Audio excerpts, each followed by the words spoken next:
Bandar port అభివృద్ధికి కృషి చేస్తామని బీజేపీ రాష్ట్ర అధ్యక్షుడు పీవీఎన్ మాధవ్ హామీ ఇచ్చారు. మచిలీపట్నంలో పర్యటించిన మాధవ్ మున్సిపల్ పార్క్ లో చాయ్ పే చర్చ కార్యక్రమంలో పాల్గొన్నారు. మార్నింగ్ వాకర్స్ తో టీ తాగుతూ మచిలీపట్నం అభివృద్ధిపై చర్చించారు. మచిలీపట్నం అభివృద్ధికి సలహాలు సూచనలు తీసుకున్నారు. డ్రైనేజీ, తాగునీటి సమస్య శాశ్వత పరిష్కారానికి కేంద్రం చర్యలు తీసుకుంటోందని మాధవ్ తెలిపారు.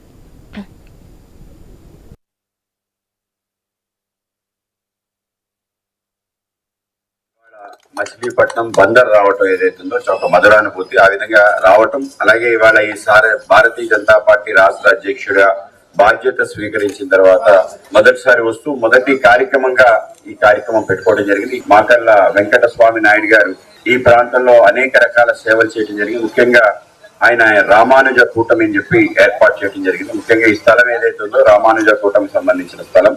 ఆ విధంగా ఆయన ఆ రోజు ఏదైతే రామానుజాచార్యులు ఏదైతే సమైక్యత కోసం పాటుపడ్డాడో ఆ విధంగా రామానుజాచార్యుని అనుసరించి ఎవరైతే ముందుకెళ్తారో వాళ్ళందరికీ కూడా ఒక ఆశ్రమం ఉండాలని చెప్పి ఆ విధంగా ఈ యొక్క నేషనల్ హైవే కూడా కేంద్ర ప్రభుత్వం నిర్మాణం చేస్తుంది. ఆ విధంగా మన స్వరూపాన్ని మార్చబోయే హైవేగా నా భావన.